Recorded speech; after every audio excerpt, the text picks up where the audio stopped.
but you need to stop and you need to call yourself out in the BS story that you're the only one that can do it. And I actually think for me, that was the hardest thing because it was an ego thing. It's like, oh, I knew I could do this and my business isn't going to survive unless it's me doing it.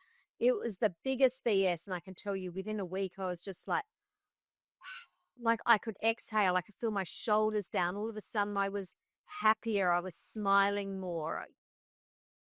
So here we are for another week, Leon. What are we going to talk about today? Well, I picked this topic Uh-huh. because I just want to talk about it. I think it's important, and I think this kind of stems back to what's been on our mind lately, and what we've been seeing through some of the business owners and things like that. And I think it's something they really want to dive into.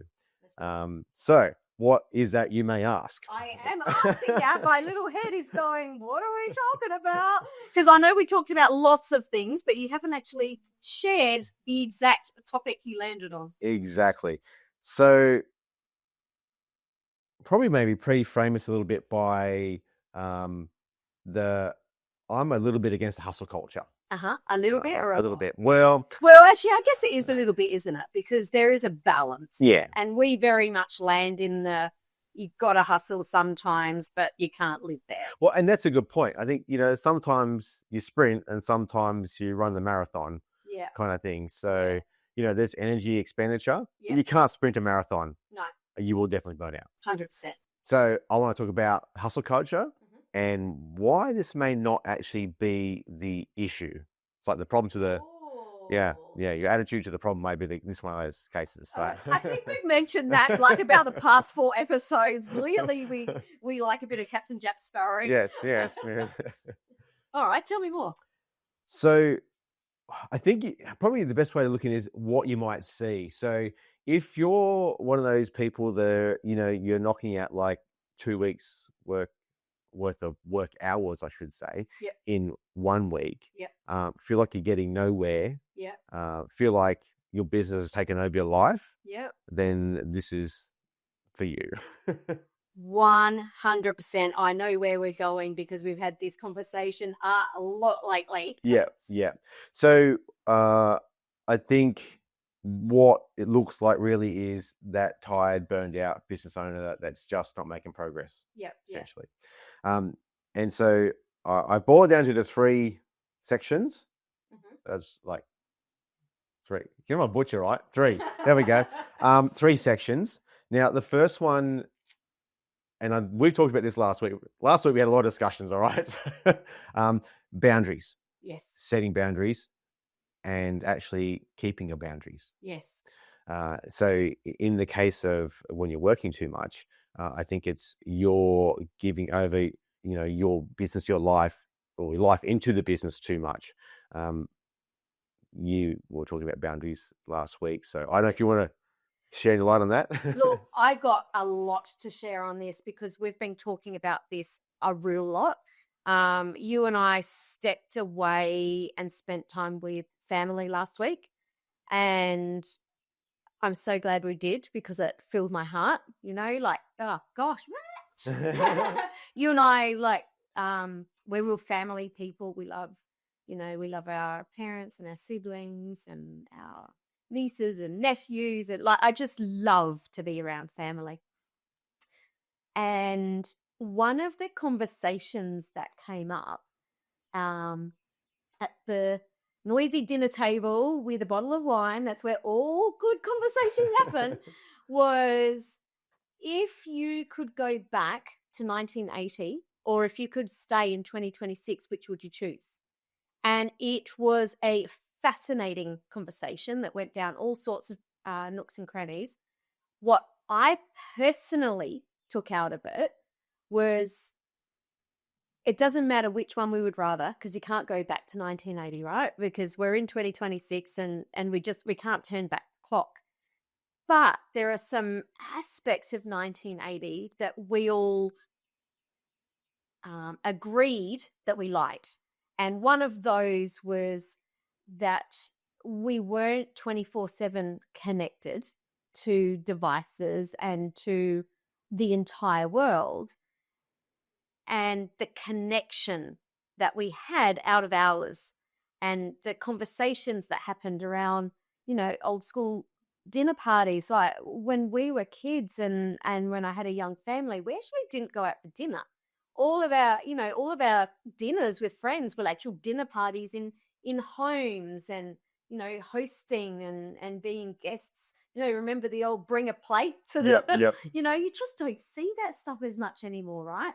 So they started off this thought of, what if I could bring all of the aspects that we loved from the 80s into the current times, where we do have the amazing things like the internet and like a lot of people say really bad things about social media.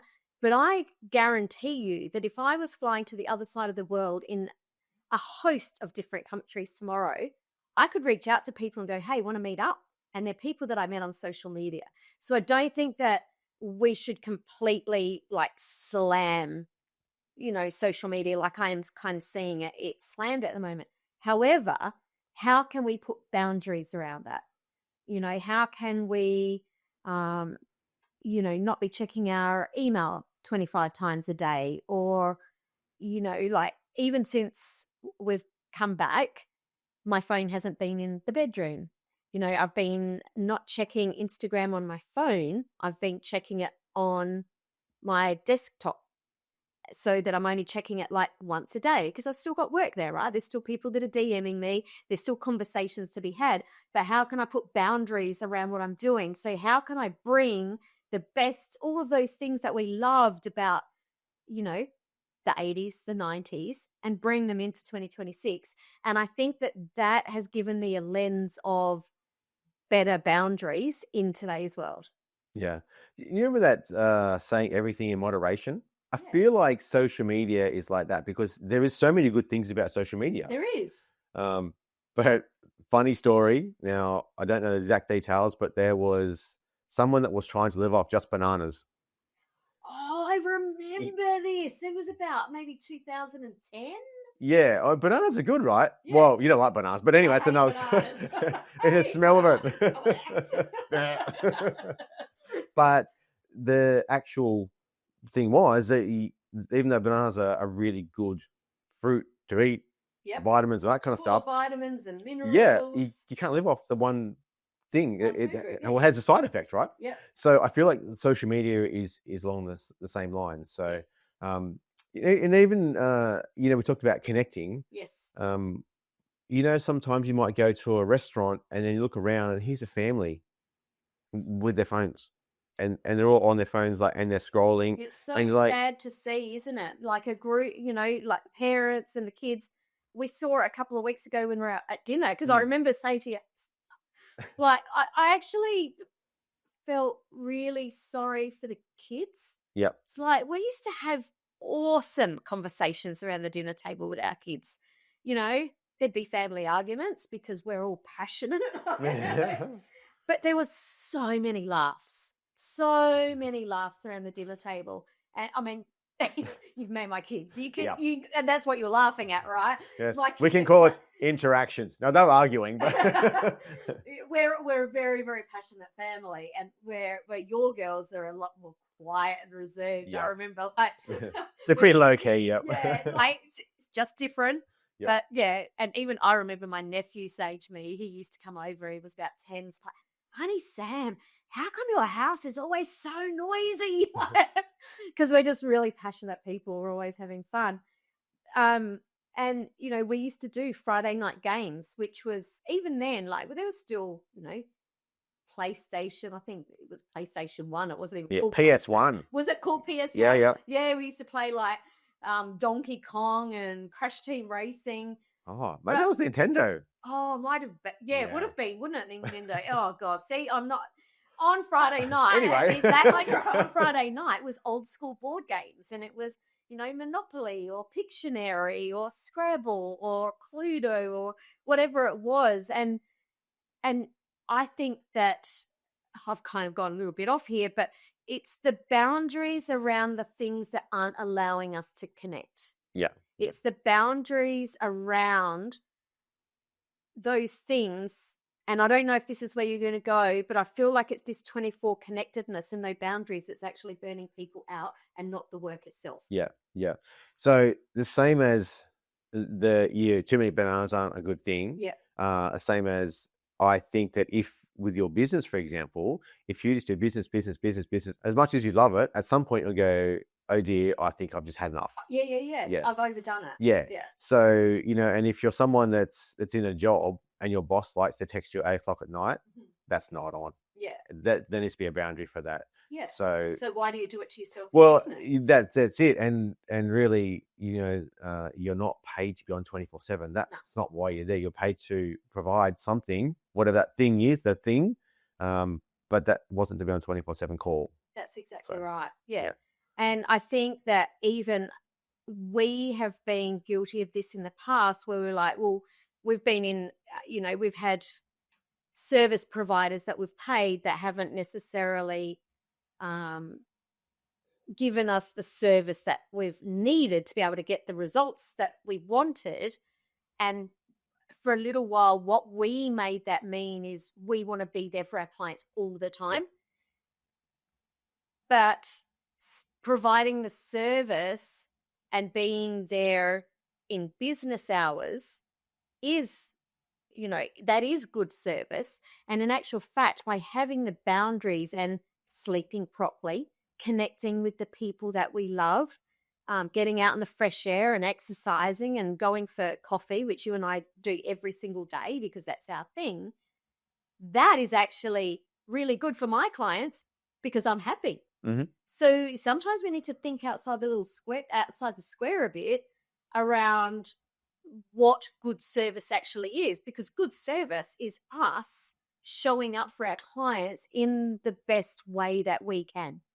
And it doesn't mean being there 24/7 and being depleted and angry and frustrated and resentful and exhausted. Like, it needs a reframe. Yeah. And I often talk about like overloading your brain, trying to put too many things through it, being on too often and too long and getting tired, and the efficiency that drops, which you've just mentioned as well. And that to me is a really critical thing about actually, servicing the needs of your client as you said you would. Yeah. And making sure that it's done properly. So absolutely. I think that's a really big thing. Yeah. There's probably a bit more to being able to deal with those boundaries. We'll get to that a bit later on. The other one that we need to talk about is I'll call it lack of leverage, because it's leverage. Yep. But it's one of those things where, if you can climb a mountain by yourself, it's not a very big mountain. Yeah. Yeah. I've said that. Yeah, I love those sayings. I know, I say it a lot, don't I? Because, and the reason I love that saying is because a lot of people as business owners, and this was me back when I first started my first business, right? You think I'm really good at this thing, whatever it is. You're really good at this thing, so I'm going to start a business in that. And a lot of people get caught in this, that they think, well, I need to be that person, right?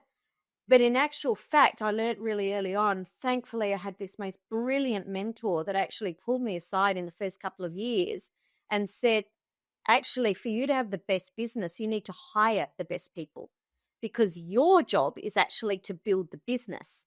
And I was like, because we often think that our business is our expertise or the thing we're delivering, but it's not. As the business owner, our job is to grow the business. And to do that, I need the best people. Yeah. And that is the best leverage. Yeah. I think it's something that's, I don't know if people have trouble shifting through the different, stages of business, but going from that solo operator into the business kind of owner stage, it seems to be a really hard thing for people to grasp or to move through. I think it's because we have, and I could be wrong here, but this is what I think it is, that we are taught, and the school system teaches us, what do you want to be when you grow up? And to be that thing, you have to work really hard. You have to get good grades. You have to go to uni. You've got to do whatever it is. So we're ingrained to think, I need to be really good at this thing. where in business, it's a whole different mindset. It's like, to be good and grow the business, I don't necessarily need to be good at that thing at all. Yep. And you and I were having a conversation over lunch where I was saying, like in my dance studio, I was a pretty good ballet teacher, but I wasn't the best. I was okay at jazz, but I wasn't the best. I was really bad at hip hop, and I liked it. So I got the best hip hop teacher I could get. I hired a commercial dancer to teach jazz. I hired someone from the Australian Ballet Company to teach ballet. I still taught some of those classes. Like the tap teachers were, people that had been in musicals. So I hired the best people. I still, as the business owner, I still needed to understand all of that stuff, right? Because that would have gone belly up if I didn't understand what was happening. And of course, it was my business and the kids came to me for me. Like, I'm not going to lie, there were some kids that didn't like me, but most of them, like, Miss Sam could do no wrong. And I loved them as well. Like, we had a really great relationship. But so I think why people have trouble with that is because of that idea that I've got to be really good. I think it's also because they get caught go, go, go, go, go, go, go. And they get caught on the treadmill of I've got to grow this thing, and they just go faster and faster and faster and faster and faster. And all of a sudden they're sprinting so fast on the treadmill they actually can't get off. Yep. And I also think it's this whole weird idea that if we don't do it, we're lazy. And then layer on top of all of that, and I think this could be almost the biggest one, they're too afraid to hire someone. Because you're putting yourself on the line, right? At the time that you say, I'm going to hire someone to do this, and to hire those really, really good people, they don't come cheaply, right? That's not a $2 an hour job. To hire that person that's, a commercial dancer dancing in film clips to, a professional ballerina, like, they don't come cheap, right? So I've got to put my head on the line to go, yes, I'm going to make sure that I grow this business big enough that I can fill your classes, or I can make sure you've got enough to deliver. But also, I need to know that I can pay their wages. Now, here's where it gets funny. You don't get to a point of building the business and then go, now I've got enough and I'll pay their wages. Because there's a point where you go, I'm going to go all in. I'm going to hire them before I can afford it, because it's not me that's going to get me there. It's you. Because otherwise all you're doing is just run, and you never get there. So that moment where you're like, I'm going to put it on the line, I'm going to hire them, or I'm going to invest in whatever it is. It could be the same thing. Could be I'm going to invest in ads, or I'm going to invest in hiring someone, because those are the two greatest points of leverage. So if I'm going to do those things, I have to do it before I can afford it. Yeah. And if I'm going to do that, I have to back myself. And I think that I've gone a really long way around saying the reason is because people don't back themselves. Yes. Well, there you go. I went a really long way around there. In all fairness, I'm just realizing now I could have made another episode of this, because I think that needs to be revisited at a later stage, because I'm just thinking about, as you're talking, there's so many things in that we probably need to discuss further in detail around, whether it's hiring staff and when you should do it, those things, can you afford it? Can you not afford it? Can you afford not to? Yeah. Those bits and pieces, even the mindset around, I just mentioned before about, moving into that business owner mindset, Yep. so that you can make those decisions that actually help you, because there's even things like, I'm the best at everything, so therefore I should do everything. And that's how you end up working 60, 70, 80 hours a week. Yep. Because you didn't leverage what you needed to. So I think that your mindset can keep you stuck in that space. And that's not even to go in the fact that, do you have like the coach, the accountant, the clever as well? Can I throw a little curveball into something that you've said? And we have not discussed this. So this is definitely going to be a curveball to you. I have discussed this with other people on social media years ago. At the point that I decided the first time, and that was the lesson that I've kept going with, that the first time I decided to put money into acquiring clients, because sometimes it's paid ads, sometimes it's sponsoring someone's event, sometimes it's like it's all different things. So the way I'm going to say it, or the way I'm going to position it, is that we pay for clients, right? At the time that I made the decision to spend money and invest to purchase clients, at the same time I decided that I was going to hire these people to work with me, I'd never been to any sort of life coach, Tony Robbins event. I'd never done any personal development whatsoever. And I almost feel like the personal development world, and I believe in personal development. I've done a lot of it. Yep. However, I think that people get caught up in it and it almost sends them backwards because they get caught in this world of constantly trying to find themselves, when in actual fact, if you're doing that personal development alongside actually doing the thing, you'll find yourself, because you get the confidence from doing the thing. I just think that the personal development world has kind of fueled this world where people think that they've got to keep doing the work and then someday they're magically going to feel like they can go and do this thing. It's almost like they're held hostage in this world. Yep. And I can't think of a word right now to describe it, but I think it's something to be very aware of. Yeah. So I think that one of the fastest ways you can learn about yourself is start a business. Oh my goodness. Yes. You will face every fear, every like learning about yourself, or all the wrong things that you said, or the wrong things that you've thought. Oh my, it'll all just like smash you in the face. And you'll learn. Yep. Unless you want to be vanilla and boring and do nothing, but that's okay as well. But those people won't stay in business. Yeah. But honestly, they won't, because it is such a crazy roller coaster journey of being a business owner. Yeah. It was funny. I was chatting to someone this morning, and she was like, "Oh, I can tell you're a high achiever." I'm like, how can you tell that? She said, because the nuance of what you were talking about in resilience is like something I've never heard anyone else say. She's like, there's not what's the one thing you need to be more resilient? I'm like, I was eating Resilias for breakfast at 40 years old, man. So you've just got to go out there and do it. Yeah. So I think the reason we're talking about leverage really is because without leveraging everything you have at the time and making those decisions and living that business owner lifestyle, or I've got lifestyle, you won't be able to bring your hours back into check. Yeah, absolutely.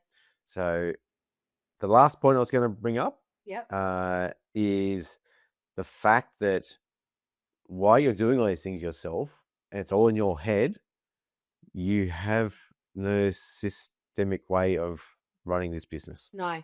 If you don't have everything recorded, standard operating procedures, systems, processes, workflows, if it's living in someone's head, you can't leverage it. I know a lot of people say, oh, you need systems. And it's like, and then people say, yeah, I know.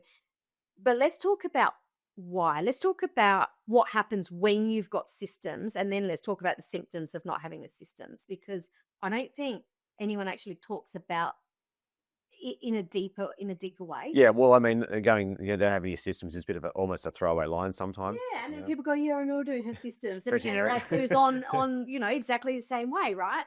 But if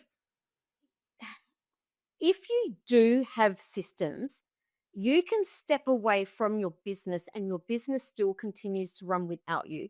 We've got a really good friend that stepped away from his business for 7 months because he went through something deeply personal.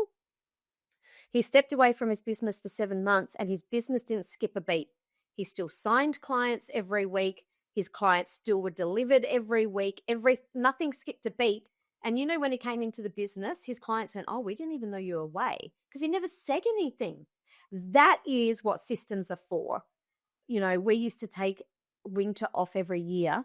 Now we don't take the entire winter off, but we always take at least 4 weeks off at winter. I hate winter. You like winter. You told me the other day that feel like you miss swoops now. And I was like, oh, I was going to try and skip it entirely next year.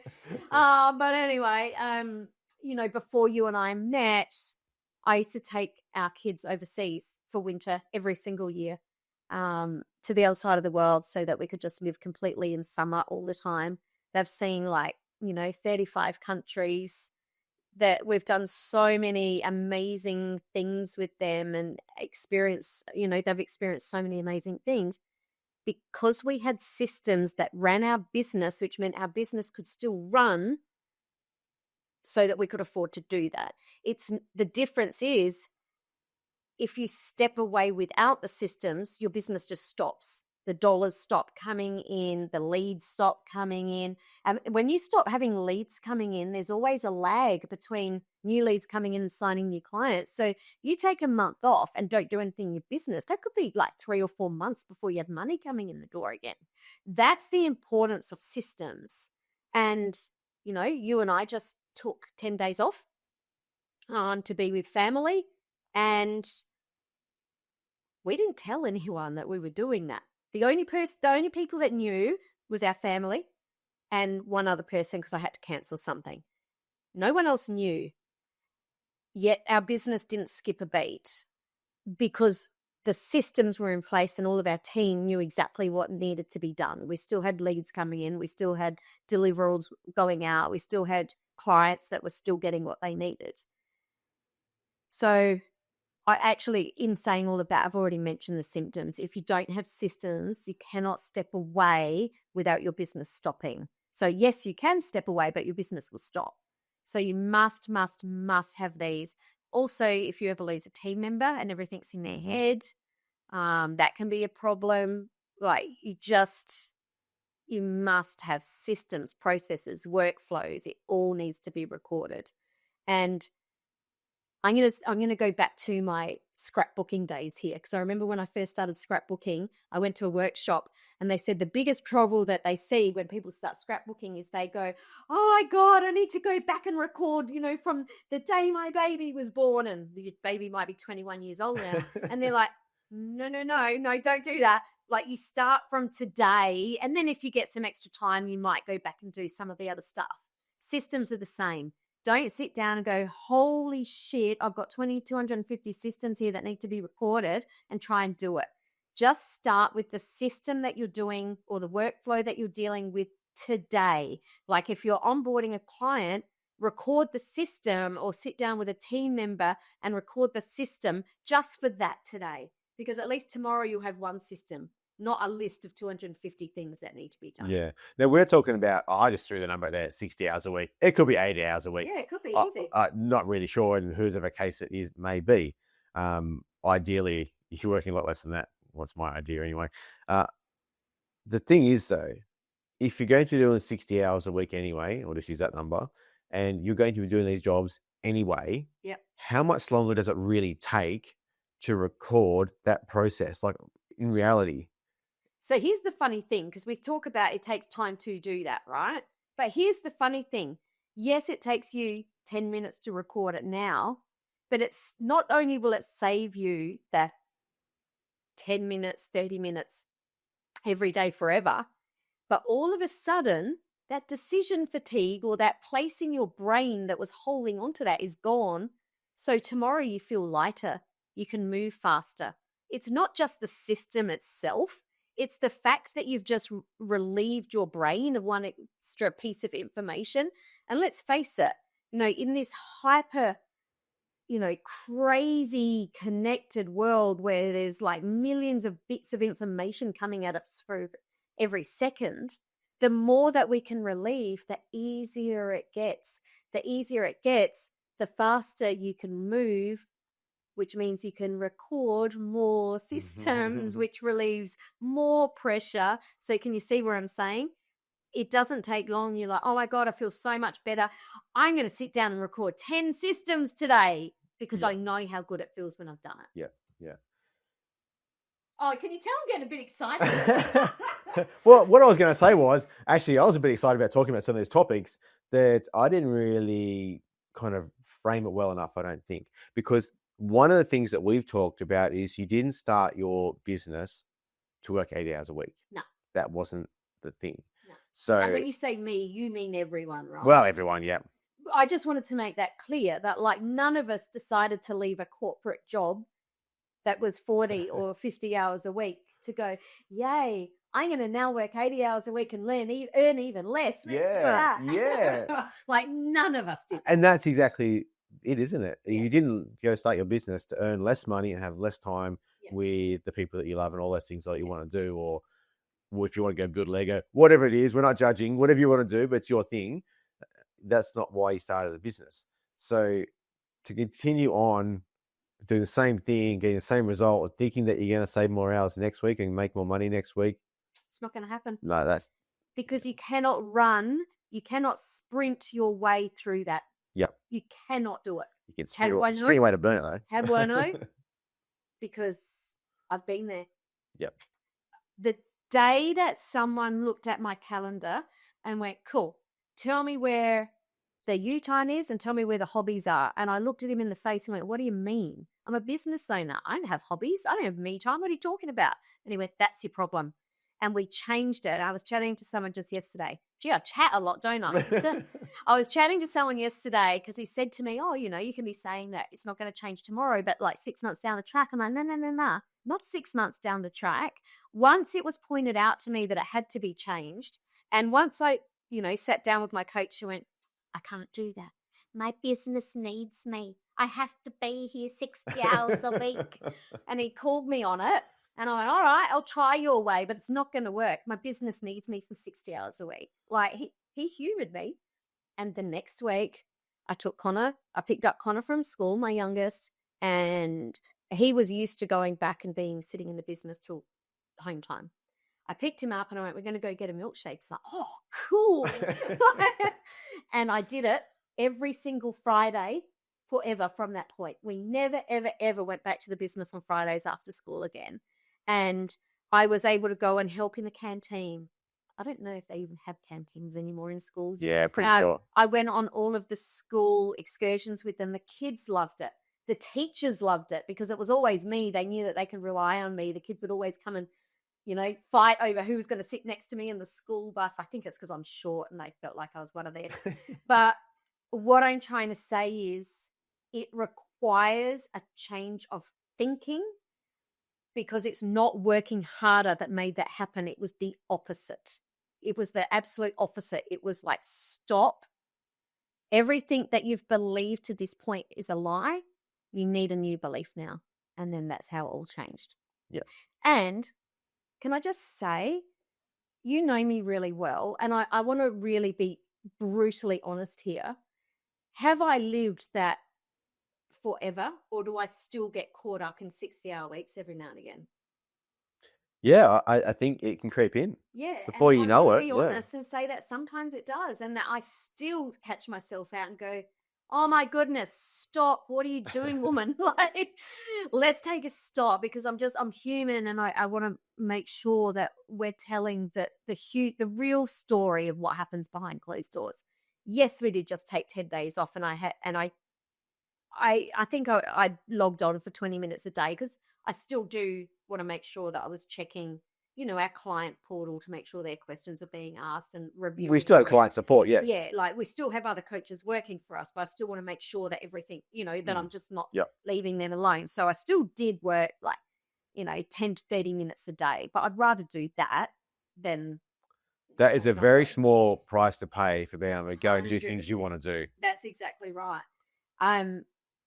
But every now and again, I can get caught in that run. And it's that exact analogy that I used before. All of a sudden, you start running faster and faster and faster and faster. And all of a sudden, you feel like you can't get off the treadmill, because if you make a wrong move, it's going to flick you backwards into the wall. Yeah. So I have to jump on the side. Yeah, I was going to say that. Stop, Sam. Stop. Breathe. What are you doing? And yeah. Yeah. I do have one bonus point just to go through. But before we get to that, you mentioned something just then, and I think you might call it CEO time. Yeah. CEO time is actually part of, I will call it, your rostered shift as a business manager. 100%. 100%. That's part of your work shift. Yep. I say shift. It's not really a shift, but anyway. Yeah. And the main thing there is that how can you reflect, review, see where you're at.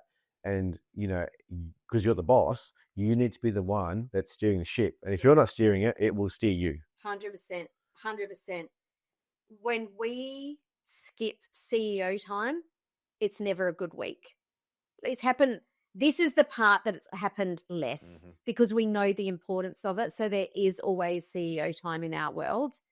It is baked into our default weekly calendar. I've talked about it before, always on Wednesdays, because Archie's in doggy daycare. Yep. We do what we have to do, and then we always go off, and we don't even take like a laptop or an iPad. We take paper and a pen, because analog, or getting away from technology and unplugging, is so much better for the creative part of your brain. It's better for working through concepts. It's better for remembering things than digitally, making a note. So we go analog quite a lot. And lots of CEO time. Yeah. So we've talked about boundaries, and protecting the founder energy, which is super important. Then we had a quick chat around leverage, or lack thereof leverage, which is the next piece about, making sure that you don't do 80 hours a week because you need someone to help you. Yep. And then we talked about systems. Yes. Now, I say bonus point number 4, because the thing that will make these a lot easier, a lot faster, is pricing. Yes, exactly. Because if you're trying to scale a $27 product and move faster, it's not going to happen. Can you scale a business on a low ticket offer? Yes, you can. Is it going to be difficult at the beginning? Yes. High ticket at the beginning is going to give you the money that you need to be able to invest in your business. Now, I do want to go back. This is perfect segue into something that I wanted to go back to, because when we were talking about team, I referred to my hip hop teacher, my classical ballet teacher, and my jazz teacher. Let's talk about what it looks like in our business now. Yeah. Because when I first started my coaching business, the very first thing I did was hire someone on a per task basis. Okay. So right from the beginning, it's like, okay, I got clients today. That means I need some sort of, I needed a web page, or I needed somehow for them to pay. I can't remember exactly what it was, but there was maybe like a shopping cart that needed to be set up. Entrepreneur, build a plane on the way down, kind of thing. 100%. I signed clients with zero because I wanted to know that I could, sell this offer before I did anything. So it was like, great, 10 clients. Shit, I need somewhere to pay. So I hired someone to build that, so that I could take the money.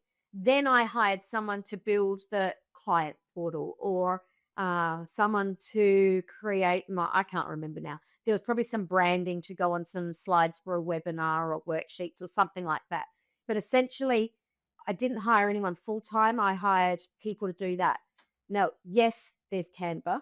Yes, we can do it ourselves. Did I hire a graphic designer to do it? Yes, I did, because that my time is better spent on the phone making more sales. The graphic designer, it's their zone of genius, not mine, to create something that looks better.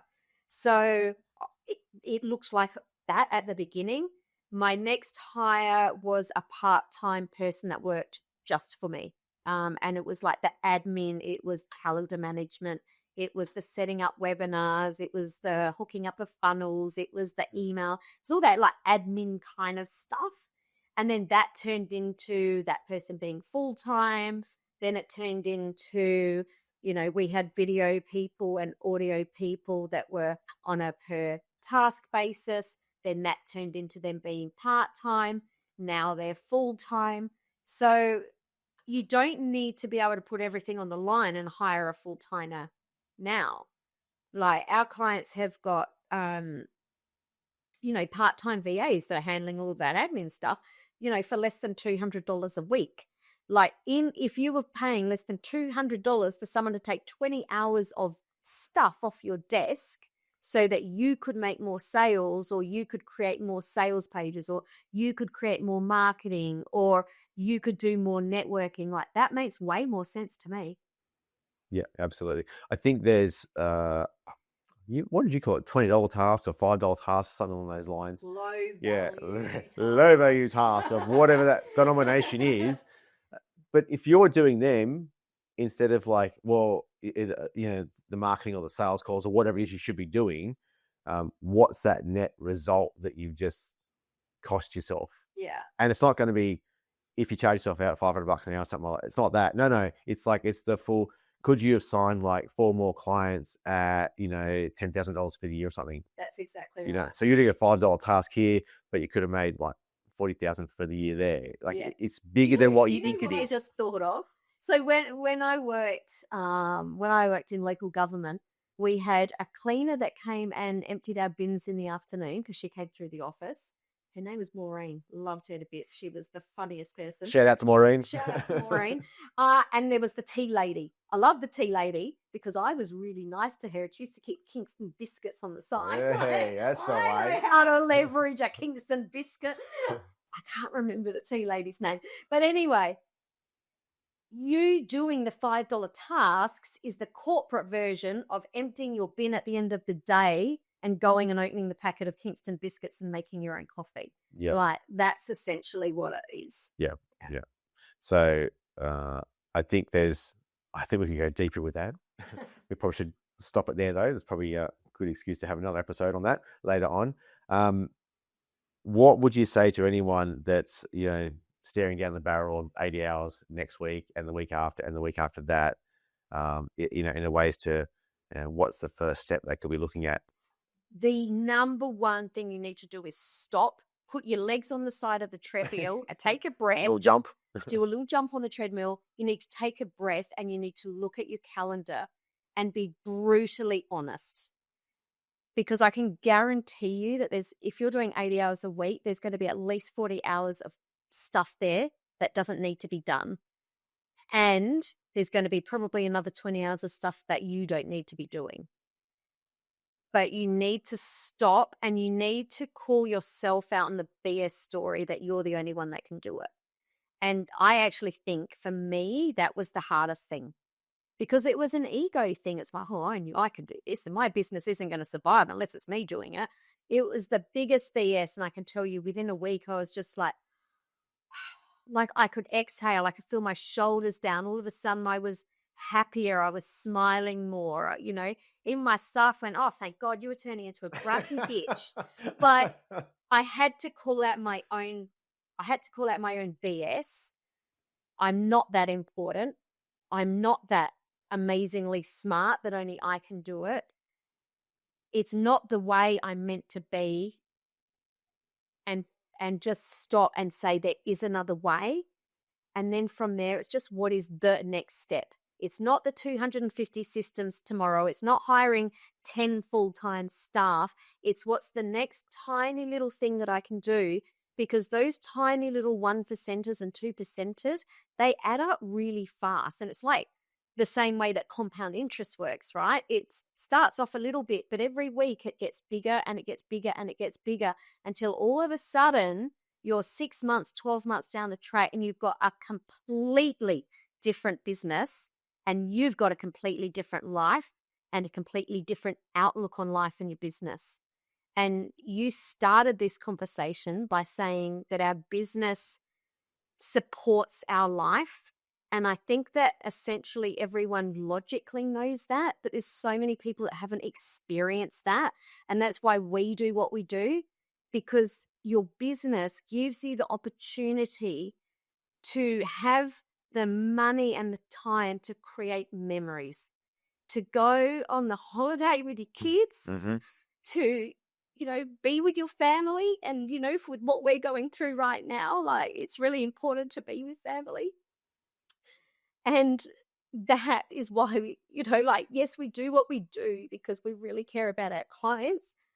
But the things that are so important to us, that's why we have a business, so that we can do those things. Yeah. Hopefully I need to give you a hug. Family's everything. Yeah.